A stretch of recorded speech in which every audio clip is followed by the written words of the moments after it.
안녕하세요. 투데이안경 코리아마켓 손유빈입니다. 안녕하세요. 박수진입니다. 엔비디아와 테슬라발 훈풍, 이제는 멈추는 걸까요? 가파르게 상승하던 두 종목이 지난밤에 급락하면서 투자 심리는 위축됐습니다. 특히 테슬라는 투자은행들이 투자 등급을 잇따라 하향하면서 다시 거품 몸값에 대한 논란이 일고 있는데요. 국내 2차 전지주들에 대한 경계감도 높아질 것 같은데 오늘 흐름은 어땠습니까? 네, 먼저 에코프로부터 보시면 3% 이상 하락하며 마감을 했고요. SK이노베이션은 대규모 증자 여파로 오늘도 하락세를 이어갔습니다. 그 외에도 LG에너지솔루션, 포스코퓨처엠 등 주요 2차 전지들은 약세를 면치 못했는데요. 대외 불확실성 속에 경계감이 커진 하루, 투데이안경 코리아마켓 첫 번째 이슈픽의 주인공은 누구일까요? 네, AI 열풍 속 글로벌 시장에서 가장 주목을 받고 있는 반도체 업체는 바로 엔비디아죠. 정부가 제2의 엔비디아 육성을 목표로 AI 반도체 지원에 발빠른 행보를 나선다는 소식입니다. 자, 투데이 안경 이슈픽 첫 번째는 AI 반도체 국가대표팀 뜬답니다. 정부가 국산 인공지능 반도체로 대용량 클라우드 서비스를 제공하는 K-클라우드 프로젝트 1단계 사업에 착수했습니다. 2, 3단계 진행을 위해 1조 원 규모의 예비 타당성 조사도 추진한다고 밝혔는데요. 하지만 오늘 관련 종목들은 쉬어가는 흐름을 보였죠. 네, AI 반도체 열풍 최대 수혜주로 꼽히는 이수페타시스가 4거래일 만에 하락 반전하며 출발했지만 오후 들어 상승 반전하며 저력을 뽐냈습니다. 그 외에도 가온칩스, TLB 등도 빨간불을 지키며 마감을 지었는데요. AI 반도체 이슈에 이은 투데이 안경 이슈픽 두 번째 주제는요. 네, 투데이 안경 이슈픽 두 번째는 외국인, 국민주 팔고 방산주 샀답니다. 지난주 외국인은 코스피 시장에서 1조 원이 넘는 순매도를 기록했습니다. 수주 기대감이 높은 방산주는 매수한 반면 네이버와 LG엔솔 등은 매도한 것으로 나타나면서 약세장 속에서 외국인의 매매 행보에 관심이 집중되고 있는데 오늘 관련 종목들의 흐름은 어땠나요? 네, 현대, 로템, 하나 에어로스페이스 등 방산주는 지난주 신고가 기록 후 탄력이 둔화되면서 조정을 이어가고 있습니다. 네이버는 지난 4월 저점을 이탈하며 반등의 실마리를 찾지 못하고 있는데요.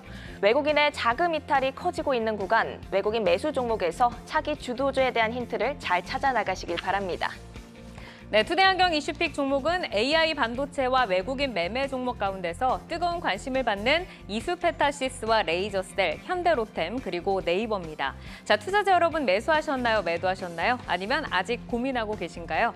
종목들의 최적화된 매매 타이밍을 포착해보는 매도의 기술 지금부터 시작합니다.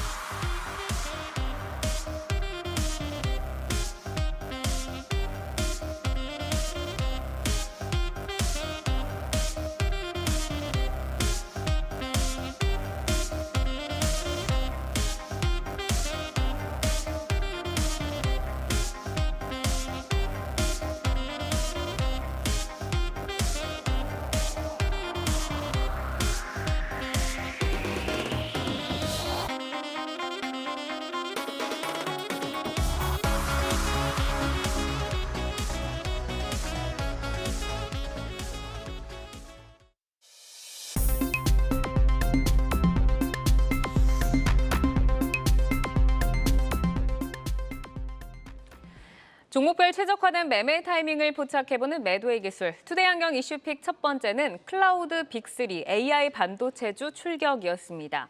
K-클라우드 프로젝트 1단계가 막을 올렸고 정부는 2, 3단계를 위한 예비 타당성을 추진한다는 소식인데요. 이번 프로젝트도 국내 AI 반도체 생태계가 더욱 확장될 수 있는 뉴스가 될지 궁금한데 장시영 차장님 어떨까요? 지금 시장에서 사실은 AI가 가장 큰 화두이고 이슈죠. 그러니까 미국 시장도 사실 그동안 좀 썩 좋지 않았습니다. 근데 챗GPT라는 이 거대 아이템이 시장에서 좀 나오기 시작을 했고 그게 처음에는 긴가민가했죠. 이게 뭐야? 잘 되네? 뭐지? 너무 신기한데? 이렇게 되다가 시장에서 이제는 없으면 안 되는 정도까지는 아니지만 차츰 이제 그렇게 될 가능성이 좀 커지고 있죠. 그래서 관련 산업이 좀 빠르게 확장되고 있는 상황이고 그와 관련된 종목들 역시도 주가 상승을 지속하는 것도 사실입니다. 그래서 국내에서 SK 하이닉스도 디램 관련 업황이 지금 당장에는 다소 불투명한 것도 사실인데 HBM 이제 뭐 인공지능 AI 반도체 관련해 가지고 두 달 새 50% 가까운 상승세를 이어가고 있는 것도 여러분들이 좀 확인을 하고 있는 상황이죠. 정부가 이런 분위기에 발맞춰 관련 산업을 육성한다는 것은 굉장히 반가운 소식이고 국내에서 관련해서 강소기업이 만약에 탄생한다고 한다면 시장 분위기를 지속적으로 좀 이끌어갈 수 있는데 큰 활력이 될 것으로 좀 기대가 되고 있는 것도 사실입니다. 그래서 미국의 마이크로소프트나 구글과 같은 그런 어떤 거대 기업들과 같이 빠른 속도로 시장을 장악할 수 있을지, 선점할 수 있을지는 좀 미지수이긴 합니다만 늦지 않게 시작했다는 점도 긍정적이라는 점으로 좀 말씀드리고 싶습니다. AI 열풍으로 예상보다 빠르게 회복되고 있는 AI 반도체 종목에 대해서 좀 살펴볼 텐데 오늘 매도의 기술에 오를 종목 이수페타시스 그리고 레이저셀입니다. 자, 지금 이제 두 분의 신호를 보니까 레이저셀 같은 경우는 두 분 다 스탑을 켜주셨고요. 이수페타시스는 장시영 차장께서는 스탑 그리고 강성코피비는 이제 고를 주시면서 엇갈린 사인이 들어왔는데 이수페타시스부터 질문을 좀 드려보도록 하겠습니다. 최근에 아주 빠른 속도로 상승을 했습니다. 어제 신고가 기록 후에 오늘은 2% 정도 이제 상승을 유지를 하면서 거래를 마쳤는데 장시영 차장께 먼저 좀 질문을 드려볼게요. 이 섹터 자체에는 좀 긍정적으로 보신 것 같은데 이수페타시스는 지금 스탑을 주신 이유가 최근에 좀 상승이 가팔랐기 때문일까요? 단지 그것뿐입니다. 단지 그것뿐이다. 중장기적으로 부품단에서, 그러니까 반도체 부품단에서, 소재 장비 부품단에서, 그중에 이제 부품단이죠. 부품단에서 이스페타시스가 시장을 선도한다는 것은 분명히 맞습니다. 초창기 한미 반도체가 이 장비단에서 두각을 나타내고 좀 사실 긴 기간을 좀 조정을 거쳤거든요. 그 네. 이후에 현재 시가총액 2조가 넘는 거대 기업으로 좀 탄생을 했습니다. 앞으로 이스페타시스가 그럴 가능성이 높습니다. 지금 이미 시총이 1조 5천억인데 가파르게 주가가 오른 만큼 분명 차익 실현이 나올 수도 있을 거고 최근 들어 시장 체력도 조금 약해졌기 때문에 저는 이스페타시스가 안 좋다, 나쁘다라고 이 스탑을 말씀드린 게 아니라 네. 단기적으로 기간 조정이든 아니면 차익 매물이 좀 나오면서 일시적인 어떤 조정이 나올 수 있기 때문에 그 타이밍에 맞춰서 스탑을 말씀드린 거지 중장기적으로는 저는 이스페타시스 역시도 2조, 3조의 시가총액을 갈 수 있을 거라고 저는 말씀드리고 싶습니다. 그러니까 지금 시장이 약간 불안정성이 있기 때문에 단기적 상승은 좀 부담이 된다라고 말씀을 주셨고 강성훈 PB께서는 이제 고 사인을 주셨는데 최근에 가팔랐지만 더 갈 수 있다, 에너지가 충분하다라는 말씀이실까요? 예, 맞습니다. 그 PER 기준으로 보았을 때는 가격은 상당히 부담스러운 게 맞습니다. 평소엔 10배 정도였는데 현재는 15배 정도니까요. 하지만 이제 AI 수급은 여전히 살아있고 또 무엇보다도 이제 우주항공 쪽으로도 테마를 좀 고려를 해야 되지 않냐 이런 이제 말이 계속 나오고 있기 때문에 이쪽 두 양 측면에 있어서의 수혜를 고려한다면 업사이드는 남아있다라고 생각하기 때문에 고라는 시그널을 드렸습니다. 네.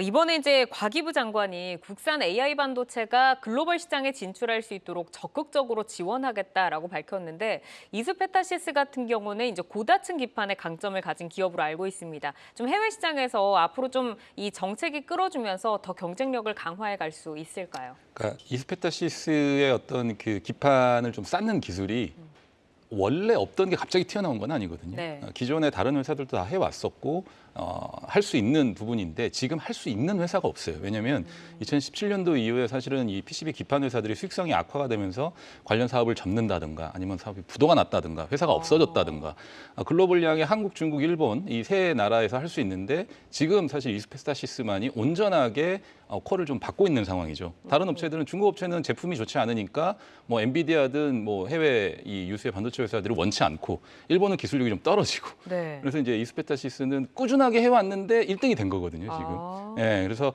치킨 게임이 좀 많이 끝난 상태죠. 그렇기 때문에 AI 반도체 수요가 지속적으로 좀 커지고 뭐 삼성전자나 하이닉스에서 지금 사실 이제 뭐 우리가 뭐 이 삼성전자 하이닉스가 비메모리 반도체 분야에서 뭔가 좀 커지는 건 아니고 디램 반도체 시장에서 뭐 두각을 나타내고 기술력을 좀 더 요하려면 미세화되는 점도 중요하지만 얼마만큼 많은 반도체를 사서 고용량의 고효율을 낼 수 있는 반도체를 만드는 것도 중요하거든요. 그래서 이 기판 쪽에 좀 고다층으로 쌓는 부분들은 앞으로 좀 많이 계속해서 좀 쓰여질 것 같아서 글로벌력에도 할 수 있는 회사가 이스페타시스뿐이니 남아있는 회사가 몇 없습니다. 그래서 경쟁력이 앞으로 좀 더 강화될 수 있을 거라고 좀 보고 있습니다. 네, 뭐 진입 장벽보다는 어쨌든 유지하고 있다 보니까 독보적인 업체로 지금 올라섰다라고 말씀을 주셨고 성장성도 좋다라고 하셨는데 이제 이스페타시스가 이제 하반기 실적 개선 기대감도 지금 주가를 이제 견인하고 있는 하나의 힘입니다. 이 실적 성장세는 어느 정도까지 저희가 눈높이를 상향해 볼 수 있을지 궁금한데 강석훈 PB께 들어볼까요? 예, 우선 방금 말씀 주셨던 것처럼 PCB 기판 자체가 AI 쪽으로 수요를 계속 받고 있습니다. 또 엔비디아발 수급이 이어지는 한 계속해서 이제 성장세는 이어질 거라고 보고 있습니다. 올해 영업이익이 2천억 원이라는 얘기도 나오면서 다시 가격이 오른 점도 주목을 하셔야 됩니다. 사실 방금 말씀드렸던 평상적인 PR인 10배를 가져간다면 시총 2조 원까지도 바라볼 수 있는데 일단 이 상단이 열려있다 정도로만 이해하시면 좋을 것 같습니다. 엔비디아가 어제 빠졌는데 이 정도 버텨준 거라고 한다면 단기적 테마는 아니라고 보고요. 또 이거 말고도 더불어서 이제 우주 항공 PCB 기판을 이 회사에서 국내에서 유일하게 하고 있는 점도 주목하셔야 됩니다. 네. 하반기에 스타링크가 이제 국내 서비스를 런칭할 시 적어도 위성과 함께 부각받을 가능성이 있습니다. 안테나 위성의 바디 정도도 있겠지만은 네. 이 PCB 기판 자체도 충분히 수익성이 있기 때문에 주가가 여전히 오를 수 있는 성장세가 있다라고 생각합니다. 이수페타시스 하면 이제 고다층 기판에 대해서만 좀 저희가 많이 들어왔는데 우주 항공의 PCB라고 하면 좀 어떤 부분인지 조금 더 설명을 들어볼 수 있을까요? 이제 테슬라가 이끌어가는 건가요? 테슬라 테슬라가 이제 스타링크. 국내 스타링크가 이 점을 이제 국내에서 서비스를 하게 되는 점만 일단 바라보게 된 건데 그렇게 되면 이제 적외도 위성이라고 하는 점들이 계속 올라오게 되고 이 적외도 위성과 함께 안테나라든지 또 이제 위성 케이스와 해당하는 이제 메탈 그 부분에 대해서도 이제 수혜를 받을 거란 점을 할 수 있겠고 또 위성의 PCB 기판 자체는 이 회사밖에 하고 있지 않다. 따라서 이수페타시스만 하고 있다. 그렇죠. 이제 이수페타시스가 이제 수혜를 전반적으로 입을 가능성이 있기 때문에 이런 측면에 있어서 이제 추가적으로 주가 상승의 모멘텀을 말씀드린 겁니다. 네, 지금 고다층 기판이나 우주항공 PCB 기판이나 둘 다 좀 독보적인 위치를 차지하고 있다라고 말씀을 주셨는데 어쨌든 성장성에 대해서는 두 분 다 지금 손을 들어주셨지만 지금 가파르게 올라온 가격이 약간 좀 부담스러운 시점입니다. 자, 이 시점에서 그럼 저희가 좀 어떻게 가격적인 전략을 가져가야 하는지 장시영 차장께 들어볼까요? 차트 보면서 한번 말씀드릴까요? 네, 알겠습니다. 제가 그 한미반도체하고 좀 아까 비교를 드렸었는데 중장기적으로는 한미반도체처럼 시가총액이 계속해서 올라갈 거라는 것은 분명합니다. 먼저 한미반도체 차트를 보면 한미반도체가 1차적으로 이 구간에서 이렇게 상승의 모습을 보여주고 기간 조정을 꽤 많이 거쳤습니다. 그리고 나서 한미반도체도 지금 TC 본더 관련된 이슈로 인해서 최근에 상승세를 이뤄냈는데 물론 이수페타시스가 이런 정도의 큰 기간 조정을 거칠 거라고 말씀드리는 건 아닙니다. 한미반도체 좀 특이한 경우가 있었죠. 반도체 쪽에 안 좋은 상황도 있었고 디램 쪽에 업황 불확실성도 있었기 때문에 기간 조정이 좀 길었었는데 지금 이수페타시스도 좀 급하게 올라온 경향이 있기 때문에 이 구간 내에서 월봉 기준으로 사실은 70%가 넘는 상승을 보였단 말이에요. 이번 달만 하더라도. 그래서 어느 정도의 차익 실현은 분명히 있을 겁니다. 그래서 저는 개인적으로 2만 원 선까지 온다 그러면 굉장히 좀 좋은 가격대가 올 수 있을 것 같은데 기존 보유자들 입장에서 그렇게 오기를 좀 바라지는 않을 것 같고 적당히 한 2만 2천 원 정도 수준에서 분할 매수 정도 관점으로 좀 접근을 하신다면 하반기에 또 바로 돌아오거든요. 반도체 사이클이 가장 가깝게는 9월 달, 10월 달 정도면 바로 돌아올 수 있기 때문에 그 시기까지만 먼저 바라보시고 한 2만 2천 원 정도 2만 2천 원 가격 언저리에서 좀 바라보시면서 좀 매매를 좀 해보셨으면 좋을 것 같습니다. 네, 알겠습니다. 자, 이어서 이제 레이저셀로 넘어가 보도록 하겠습니다. 엔비디아발 AI 훈풍이 불어오면서 레이저셀도 5월 중순부터 이제 이수페타시스만큼은 아닙니다만 그래도 이제 가파르게 상승을 했습니다. 그런데 오늘은 좀 밀리면서 7% 정도 급락이 나왔는데 두 분 모두 지금 스탑 사인을 주셨어요. 지금 엔비디아도 어제 좀 밀리면서 시장에 좀 투심이 많이 위축된 것 같은데 강석훈 PB께서는 왜 스탑 사인을 주셨을까요?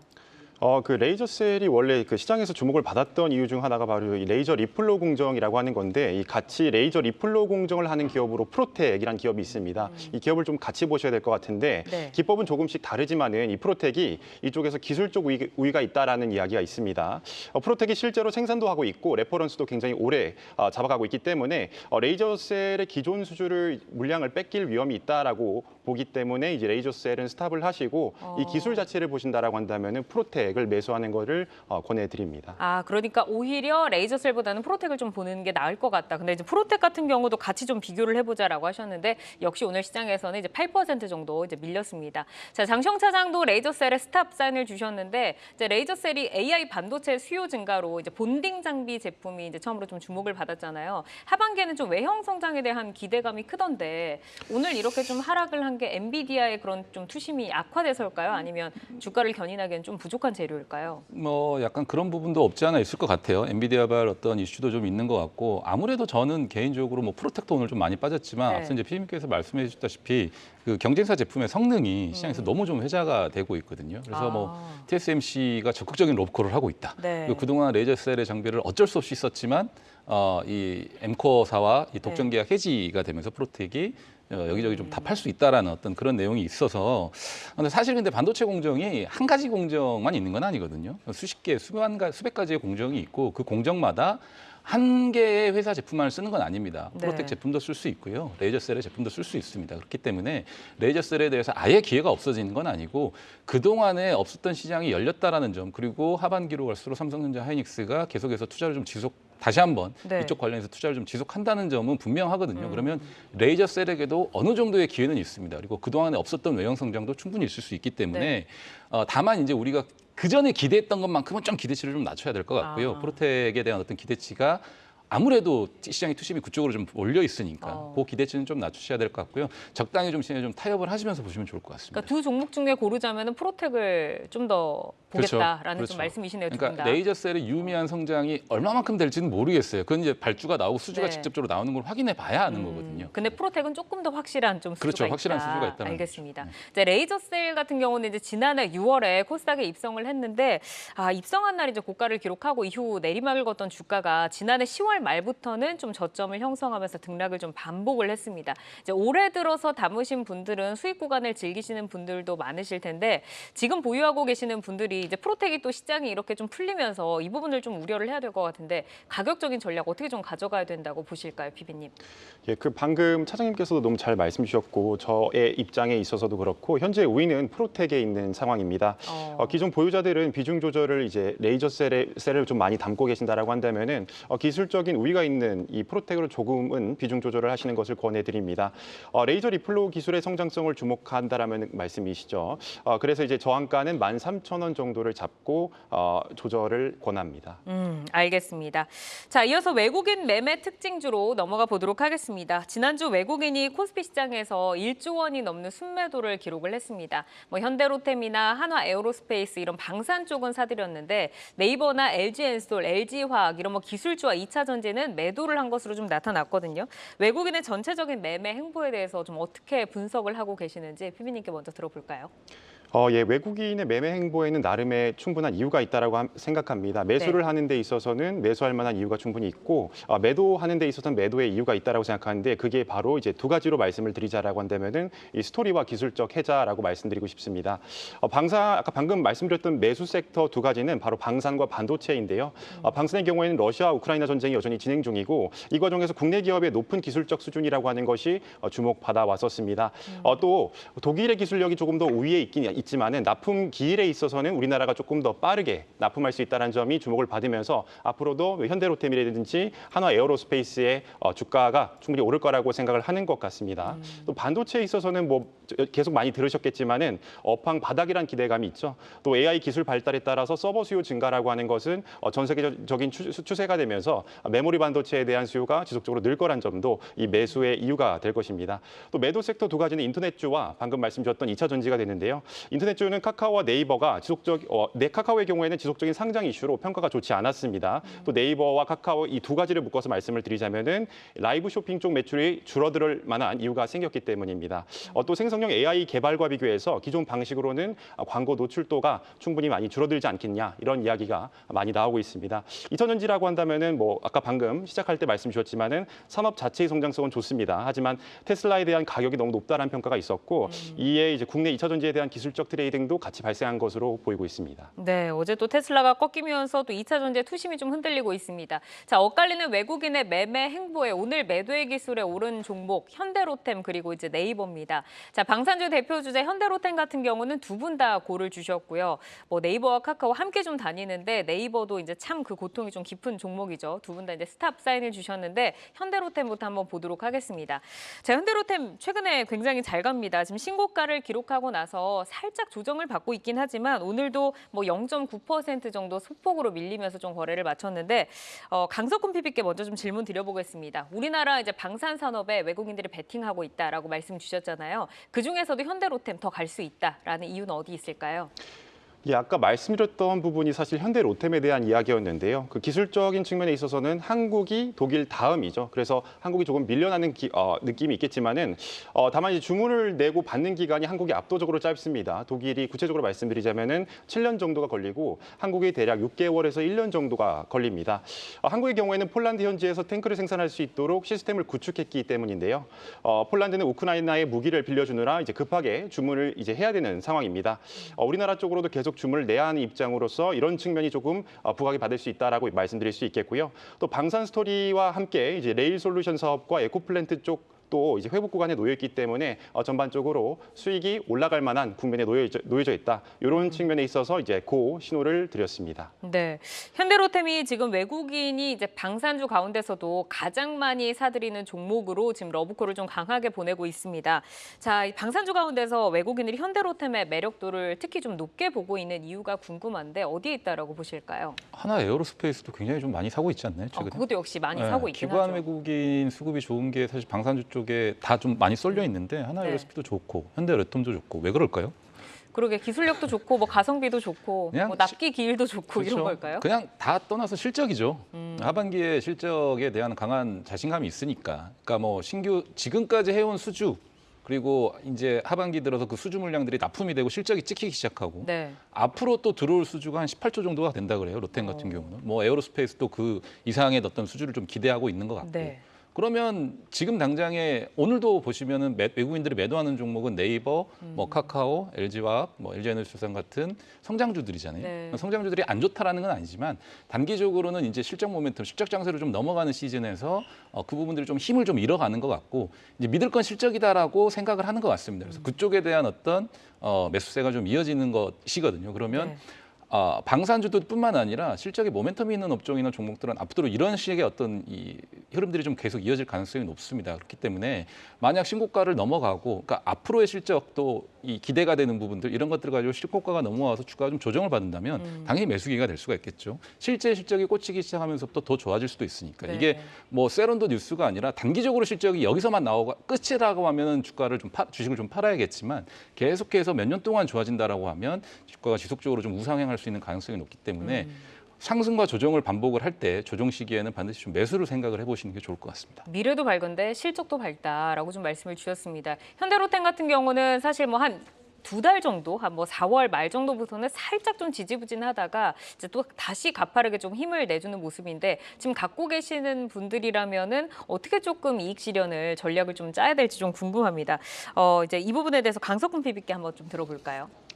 예, 방금 차장님께서 말씀 주셨던 대로 실적은 계속 높아질 만한 이제 모멘텀에 놓여져 있습니다. 구간 자체가 굉장히 좋아 보이기 때문에 많이 올랐지만 이제 이익 실현을 하기보다는 장기적으로 계속 들고 가는 것을 말씀드리고 싶습니다.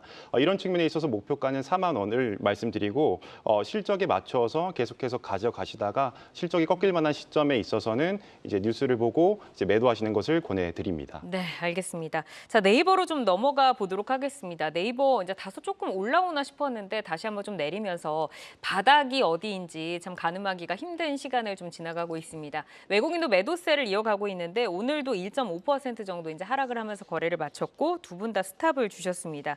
자, 장시영 사장께 한번 여쭤볼게요. 사실 바닥을 뭐 가늠한다는 게 지금 좀 뭐 의미가 있을까 싶기도 해요. 그런데 이제 스탑 이후 이제 어디까지 좀 봐야 될까요? 사실 너무 죄송한 얘기인데 네이버에 대한 모멘텀을 당장에는 좀 찾기가 어려운 것 같습니다. 그러니까 중장기적으로는 주가가 다시 예전의 분위기를 회복하기에는 꽤나 많은 시간이 좀 걸릴 것 같거든요. 그리고 네이버가 가진 장점들이 시장에서 모멘텀으로 좀 작용이 되면서 네. 주가가 다시 살아나기 위해서는 이 성장주가 가야 되는 어떤 개념이 좀 필요하거든요. 그러니까 밸류에이션을 좀 많이 쳐주고 시장 유동성이 많이 풀리고 이런 부분들도 좀 이어져야 되는데 아직 그거를 읽어주기에는 금리도 좀 높은 상황이고 풀어야 될 산재들이 좀 많다라는 거죠. 그래서 지금은 앞서서 말씀드렸지만 시장에서 이렇게 저렇게 하겠다라는 것보다는 이렇게 저렇게 해서 이런 실적이 나왔어야 해야지 주가가 올라가지. 앞으로 우리 이렇게 할 때니까 뭐 주식 좀 사주세요 이러면 잘 안 사주거든요, 시장에서. 네. 그래서 당분간은 시간이 조금 필요할 것 같습니다, 네이버 같은 경우는. 알겠습니다. 강석훈 PB께도 이제 질문 좀 드려볼게요. 네이버가 지난주 이제 외국인 매도 1위 종목입니다. 인터넷주 이제 전체적으로 외국인의 뷰가 좀 좋지 않다고 봐야 할지, 그래도 이제 뭐 네카우를 얘기할 때 그래도 네이버에는 뭐 웹툰이라던가 여러 좀 실적들이 쌓일 만한 좀 요소가 있다라고 했는데 매력도가 지금 좀 많이 떨어져 있을지 이 외국인의 매도 성격 어떻게 좀 봐야 될까요? 예, 섹터도 기업도 전반적으로 외국인이 안 좋게 보고 있다고 생각합니다. 네카 둘 다 쇼핑으로 돈을 많이 벌어왔었죠. 네. 근데 이제 유튜브도 라이브 쇼핑을 한다라는 이야기가 있으면서 경쟁은 점점 더 이제 심해지고 있는 상황입니다. 또 이 분야에 있어서 기술적 우위도 크지 않기 때문에 기술적 혜자도 크지 않다라고 볼 수 있겠죠. 수익성은 계속 악화되는 구간에 있다라고 저는 생각하고 있습니다. 이런 측면에 있어서 굳이 네카를 살 이유는 없습니다. 뭐 스토리라든지 기술적 혜자가 둘 다 없기 때문이죠. 또 더불어서 생성형 AI 방금 말씀드렸지만은 A가 등장하면서 네이버의 포털 검색 서비스의 노출 빈도는 점점 더 줄어들게 되고 광고 매출도 함께 줄어드는 수순에 있기 때문에 네이버의 미래는 단기적으로는 부정적이지 않나라는 생각을 하고 있습니다. 네, 지금 뭐 살 이유는 없다라고 하셨는데 참 들으면서 이제 마음이 좀 쓰린 게 사실 지금 들어가시는 분들보다는 오랫동안 갖고 계셨던 분들이 여기까지 떨어진다고 이렇게 보시면서 저점이 어딘지 좀 그 전략을 좀 갖고 계실 것 같아요. 자, 이 부분에 대해서 조금 질문을 좀 드려볼 텐데 장시영 차장님 좀 주가 반전의 카드 없을까요? 주가가 뭐 추가적으로 좀 급락할 것 같지는 않아요. 네. 추가적으로 급락할 것 같지는 않은데 사실 뭐 AI 쪽 관련된 시장이라든지 이런 부분들을 뭔가 좀 새로운 신성장 사업으로 좀 이렇게 이끌어 가려고 하는데 네. 이거 이미 마이크로소프트가 챗GPT로 좀 선점을 하고 있습니다. 그래서 뭐 챗GPT가 사실 오픈 소스이기 때문에 네이버가 얼마만큼의 경쟁력 있는 제품을 내느냐에 따라서 시장에서 좀 이슈가 될 수 있을 것 같은데 이 이슈라는 게 먼저 이슈가 되는 거하고 나중에 따라가서 이슈가 되는 거는 주가 상승에 대한 부분이 좀 천지 차이거든요. 당장에는 그런 부분들보다는 본업인 뭐 광고 쪽 웹쇼핑이라든지 이쪽 광고 쪽 사업이라든지 그다음에 웹툰이라든지 엔터 사업 쪽에서 뭔가 실적이 좀 뚜렷하게 좀 나와준다면 그게 모멘텀으로 작용해서 일정 부분의 주가 상승은 좀 있을 것 같고 또 다른 모멘텀이 생기기에는 당장에 조금 아까도 말씀드렸지만 너무 네. 죄송스러운데 보유하신 주주분들 굉장히 좀 고생 많이 하시잖아요. 그렇죠. 근데 마음이 정말 그렇죠. 한때 국민주였고, 네. 근데 그 부분은 조금 아쉽게 생각하는 부분입니다만 시간이 좀 해결해 준다라고 생각을 좀 오래 좀 참고 기다려 보셔야 될 것 같습니다. 알겠습니다. 사실 뭐 자녀에게 물려줄 주식으로 또 1위를 차지했던 그런 종목들인데 지금 굉장히 좀 오랫동안 좀 저점을 형성을 하고 있습니다. 강석훈 PB께 좀 질문을 드려볼 텐데 이제 지금 갖고 계시는 분들이 지금 사실 내릴 이유는 좀 없지 않나 싶은데 어떻게 좀 전략을 세워가야 될까요, 보유자분들? 예, 저 또한 뭐 단기적으로 크게 내릴 이유는 없다라고 보고 있습니다. 뭐 최근에 너무 떨어졌기 때문인데요. 그렇기 때문에 튀어오르면서 기회를 주지 않을까라는 생각을 하고 있습니다. 하지만 물을 타서 장기적으로 들고 가겠다라고 하는 것은 지금 조금 별로인 선택지지 않을까라는 생각을 하고 있습니다. 차라리 앞서 말씀 주셨던 이제 반도체라든지 방산 쪽 스토리와 기술적 혜자에 주목하시는 것이 조금 바람직하다라고 보입니다. 일단 저항가는 올해 초 저점인 17만 3천 원을 제시했습니다. 그러니까 지금 이거를 들고 가는 것보다는 조금 갈 수 있는 종목으로 좀 옮겨보자라고 좀 말씀을 주셨습니다.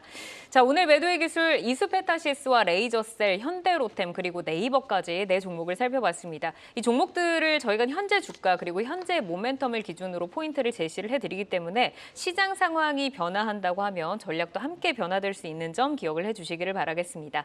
계속해서 주요 이슈와 모멘텀 팔로우하면서 여러분의 매매 전략 체크해드리겠습니다.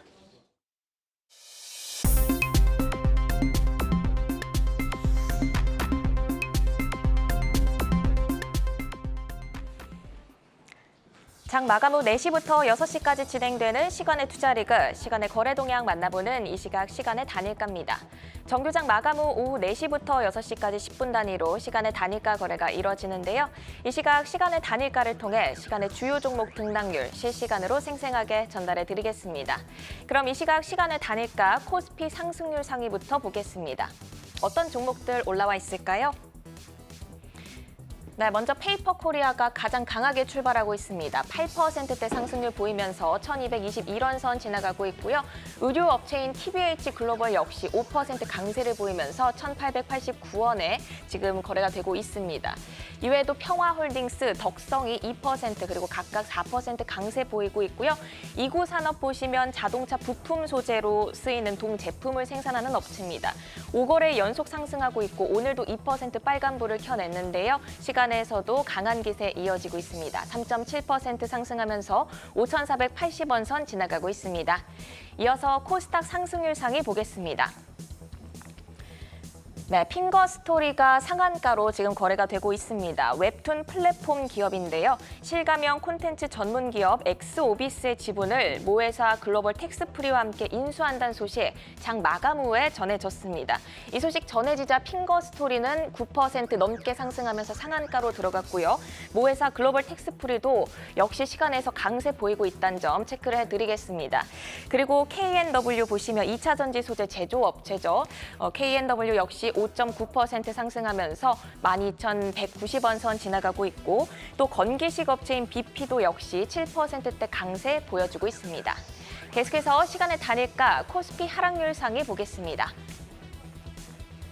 네, 에이프로젠 바이오로직스가 2% 정도 하락을 하면서 가장 크게 밀리고 있습니다.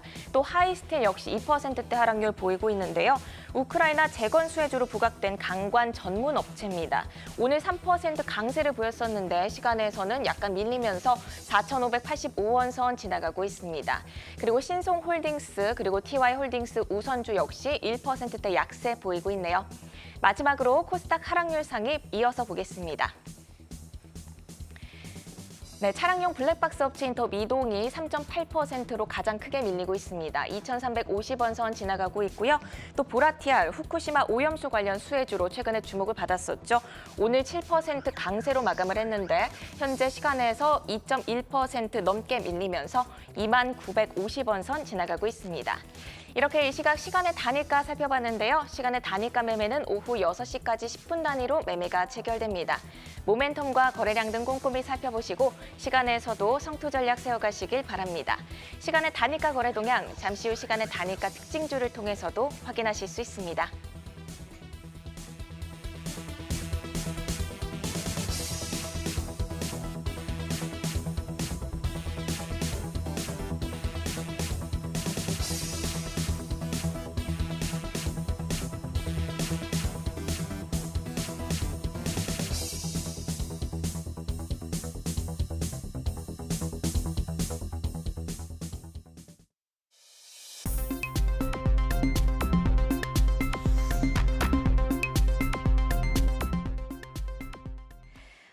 다양하게 부각되는 이슈와 모멘텀 속에서 연속성 있는 재료로 우상향할 주인공 누가 될까요? 주도주로 떠오르게 될 종목을 미리 만나보는 라이징 스탁입니다. 자, 세 분이 가지고 오신 라이징 스탁 종목 확인해 보도록 하겠습니다.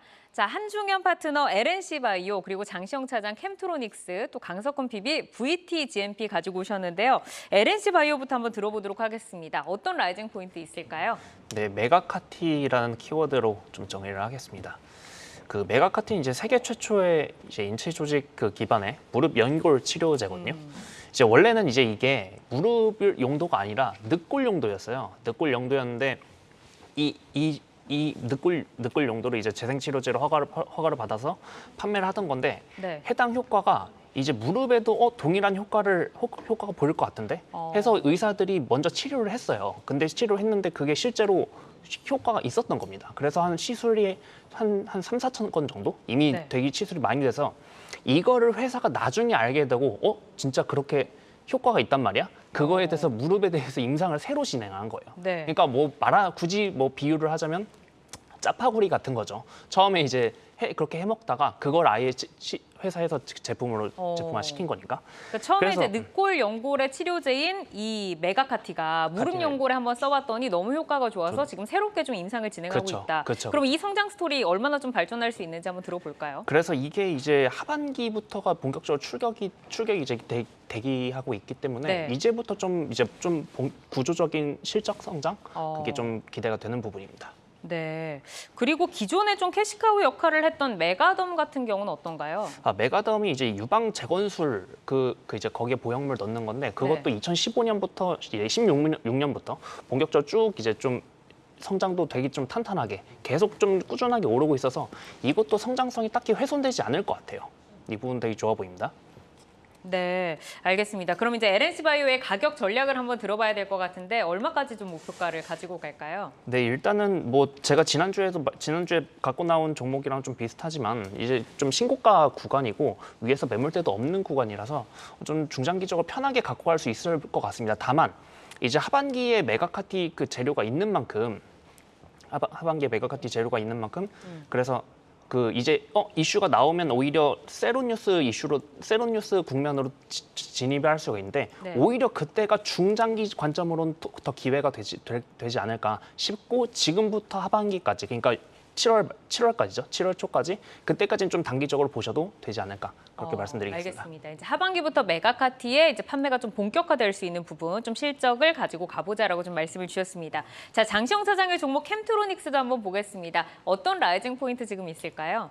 OLED도 이제는 후공정이다라고 좀 말씀을 드리고 싶습니다. 최근에 이제 반도체 쪽 후공정들이 좋은데 네. OLED 업체 중에서도 후공정 분야에 독보적인 어떤 지위를 가질 수 있는 종목이 좀 나왔다라고 좀 말씀드리고 싶습니다. 그러니까 반도체도 이제 수요를 좀 중시하면서 후공정을 좀 바라보기 시작했는데 OLED도 이제 후공정 시대다. 자, 그러면 어떤 기술력이 있는지 한번 들어볼까요? 캠트로닉스는 5가지 사업부가 있습니다. 5가지 사업부가 있는데 전자부품 사업부, 자율주행, 무선 충전, 화학본부 이 사업부 아래 이제 케미칼하고 디스플레이 사업부를 영위하는데 다른 사업부들도 다 잘하고 있습니다. 근데 오늘은 제 디스플레이 쪽만 시간 관계상 좀 말씀을 드리는데 디스플레이 쪽에 식각 공정을 영위를 하고 있죠. 근데 최근에 이 디스플레이 리지드 식각 쪽의 사업부가 좀 썩 좋지 않았습니다. 플렉서블 디스플레이 쪽에 중국 쪽에서 보조금을 굉장히 많이 지원을 하면서 플렉서블과 국내 리지드 OLED 이 제품들에 대한 어떤 가격 경쟁력이 좀 떨어졌거든요. 네. 좀 좋지는 않았었는데 삼성전자와 LG 디스플레이가 이제 앞으로 삼성 디스플레이, LG 디스플레이가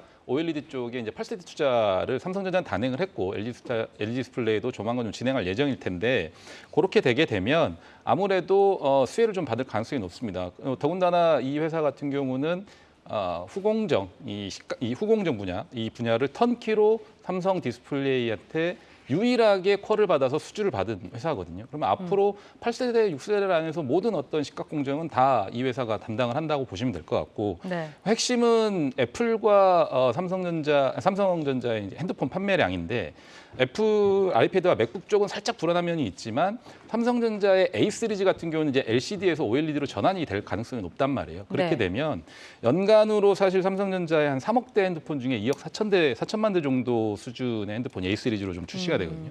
이 회사가 그 부분을 다 온전히 받게 되면 실적 상향에 되는 폭이 굉장히 좀 커질 수가 있다라는 점을 주목을 해보셨으면 좋을 것 같고 기존에는 식각 공정만 좀 받았는데 이게 턴키로 받다 보면 테스트라든지 다른 어떤 탑재라든지 이런 부분들까지 다 처리하게 되게 되면 탑 라인만 보더라도 2배 이상의 매출 성장이 좀 가능해집니다. 네. 그래서 영업이익이라든지 마진율도 굉장히 좀 올라갈 수 있는 부분이고 그래서 여러 가지로 좀 고민을 했을 때 올해는 실적이 좀 평범할 수는 있습니다만 네. 2025년 이후부터는 괄목할 만한 성장이 좀 나타날 수 있으니까 우리가 반도체 쪽은 투자 규모도 크고 지속적으로 매년 투자가 됩니다만 OLED 특히나 디스플레이 쪽은 간간히 한 번씩 투자가 되는데 그 타이밍에 좀 잘 살펴보셔야 될 것 같고요. 알겠습니다. 지금 그러면은 계속 올라가고 있는데 어디까지 좀 보면서 가볼까요? 일단 좀 목표가는 한 4만 원 이상 정도를 보고 4만 원 있습니다. 이상. 중장기적으로는 4만 원 이상까지 좀 보고 있고 매수 가격은 2만 6천 원 언더 정도. 왜냐하면 추세를 좀 만들었다라고 보는 게 거래가 이날 이제 시설 투자 공시를 했습니다. 대형 식각 공정에 대한 어떤 공장 시설 투자 이 공시가 나왔었는데 이 전날 나오고 이제 이날 좀 급등을 했다가 주가가 좀 급락을 했었죠. 올랐다가 좀 빠졌는데 매도 거래량이 이렇게 크게 나왔음에도 불구하고 주가 처지지 않고 다시 올라간다라는 건 다시 성장할 추세를 수 있는 조금 가능성이 만들겠다라는 있다. 어떤 내용이거든요. 세력들이 아직 좀 남아 있다라는 얘기이기 때문에 26,000원 언더에서 매수가를 좀 잡아보시고 목표가는 네. 한 4만 원 정도 말씀드리고요. 알겠습니다. 만약에 좀 틀렸다면 25,000원 정도에서 손절 가격을 좀 고려를 해보시면 좋을 것 같습니다. 알겠습니다. 자, 캠트로닉스에 대한 전략까지 한번 들어봤고요. 이제 강석훈 PB의 종목을 보도록 하겠는데 화장품 종목입니다. VTGMP 오랜만에 돌아왔는데 라이징 포인트 어떤 거 있을까요? 예, 첫 번째 라이징 포인트로는 수익 개선을 위한 구조 조정을 하고 있다는 점을 짚었고요. 두 번째로는 일본 최대 이커머스 화장품 쪽이죠. 매출액이 1위라는 점을 짚어드렸습니다. 네, 구조 조정으로 이제 수익을 조금 증대를 시키고 그리고 이제 중국에서 조금 예전에는 화장품이 좀 탄력을 받았다면 요즘에 또 일본 시장이 굉장히 좀 좋은데 이 부분의 성장 스토리 한번 들어볼까요? 네, 기업에 대한 설명을 짧게 말씀드리자면은 기존에 이제 라미네이팅 사업을 하던 이제 GMP가 VT 코스메틱 그리고 GMP 바이오, 큐브 엔터테인먼트의 지분을 인수한 케이스입니다. 네. 첫 번째 라이징 스탁으로서 수익 개선을 위한 구조조정 말씀드렸는데요. 화장품 부분 이제 VT 코스메틱의 경우에는 연결 실적 내 가장 큰 비중을 차지하고 있죠. 매출은 51% 그리고 영업이익은 80%를 차지하고 있습니다. 이쪽의 성장성은 저희가 이제 여전히 알고 있고요. 엔터 부분 쪽에 그쪽 큐브 쪽에서는 매출이 높게 오를 거라고 하는 점도 이제 짚어낼 수 있고 이익은 또 턴어라운드 할 거란 점도 이제 계속 얘기가 나오고 있습니다. 문제는 이제 기타 부분이었는데요. 성장성과 수익성이 마이너스가 나게 되면서 핵심을 제외하고 매각 계획이 있다라고 하는 점을 짚어드릴 수 있고요. 라미네이팅 부분은 지난 4월에 물적 분할 공시를 하게 되면서 분할 기일이 6월 30일이 됐습니다. 이 적자라고 하는 거를 이렇게 밑으로 내리게 되면서 전반적으로 나중에 이거 매각하는 과정에서 떨어낼 수 있다라고 하는 점을 말씀드릴 수 있겠습니다. 두 번째 포인트로서는 일본 최대 이커머스 매출액 1위를 말씀드렸는데요. 화장품 판매가 일본에서 두각을 나타내고 있다는 점을 이제 짚어드립니다. 실적 개선의 주요 요인이고 현재 이커머스를 바탕으로 오프라인 입점이 확대되면서 니들샷 라인이 일본에서 인기몰이 중이라는 점을 짚어드립니다. 네, 그러면 이제 VTGMP 얼마까지 갈 수 있는지 가격 전략 바로 들어볼까요? 네, 1차 목표가는 11,000원 정도입니다. 올해 이제 1분기 영업이익은 낮았지만 2분기 예상으로는 작년 동기 수준으로 회복할 것입니다. 일본이 할인 행사 때마다 1, 3위를 1위에서 3위 정도를 기록하는 중이기 때문에 판매 실적은 지속적으로 높게 나올 것으로 보입니다. 따라서 이 가격이 적정하다고 보고요. 매수가는 조금 조정된 8,800원 그리고 손절가는 7,200원 정도를 짚어드립니다. 네, VTGMP까지 살펴봤습니다. 자, 오늘은 한중현 파트너의 LNC바이오, 장시영 차장의 캠트로닉스, 그리고 강석훈 PB의 VTGMP까지 만나봤는데요. 이 내용들 참고하셔서 주도주 선정 잘 해보시기를 바라겠습니다. 함께해 주신 장시영 유한타증권 압구정지점 차장, 강석훈 신한투자증권 서울금융센터 PB 여기서 인사드리겠습니다. 좋은 말씀 고맙습니다. 시간의 단위가 거래 속 특징주들을 따라가 보는 시간의 단위가 특징주 탑5입니다. 시간의 단위가 거래는 내일장까지 연결돼 움직이는 종목들이 많은데요. 오늘 함께 하시면서 매매 전략에 잘 활용해 나가시길 바랍니다. 그럼 특징주 5위부터 확인하겠습니다. SY인데요. 우크라이나 재건 수혜주로 많이 언급되는 종목이죠. 샌드위치 패널로 유명한 기업입니다. 오늘 외국인과 기관의 순매수에 힘입어 2% 강세로 마감을 했는데 시간에서 5% 강하게 지금 출발을 하고 있습니다.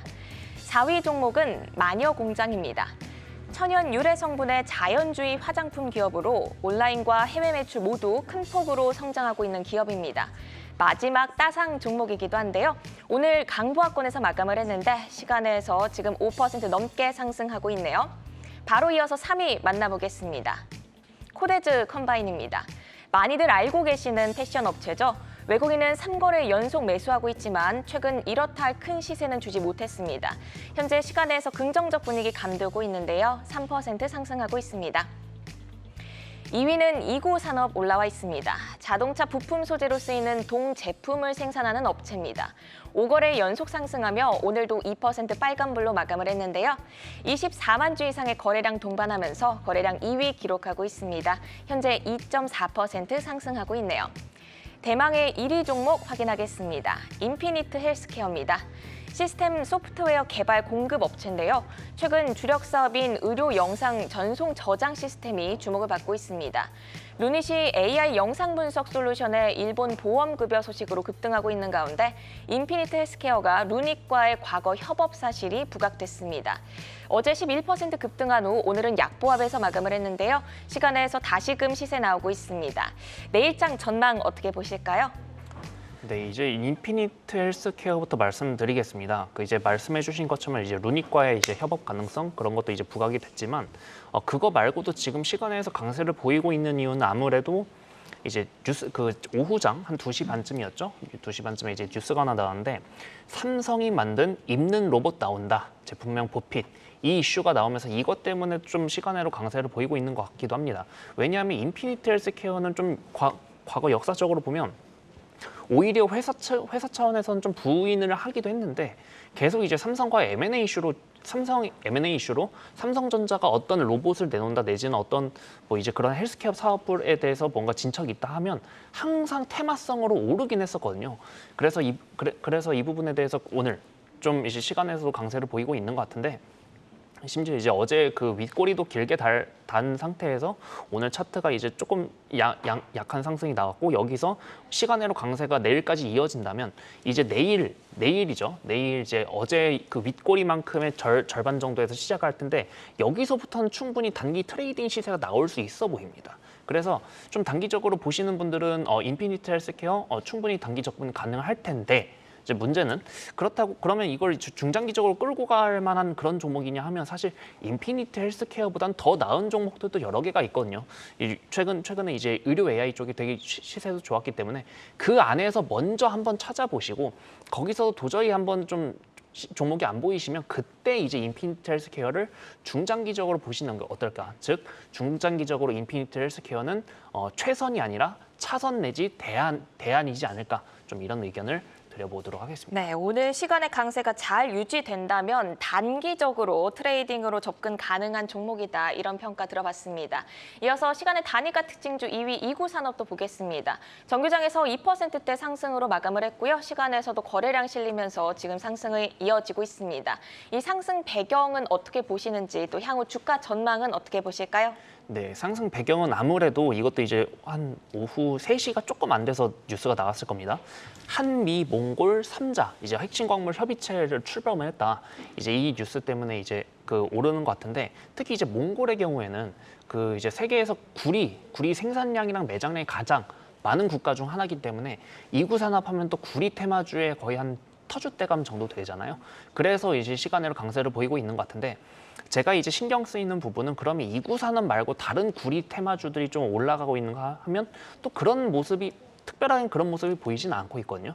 그래서 이제 시간에 한 6시까지는 계속 체크를 해봐야 될 것 같습니다. 다만 이제 차트적으로 본다면 오히려 아까 인피니트 헬스케어보다 훨씬 더 나은 모습인데 이제 한 3월에 4월까지 이제 좀 시세가 많이 급등을 했다가 이제 4월, 5월에 주가 조정 예쁘게 받고 지금 이평선이 밀집된 구간에서 지금 이제 어제 오늘 좀 이제 반등이 나온 거거든요. 여기서 거래량이 조금만 실려준다면 한 6천 원 정도까지는 충분히 단기적으로 시세를 볼 수 있지 않을까 좀 그렇게 생각을 하고 있습니다.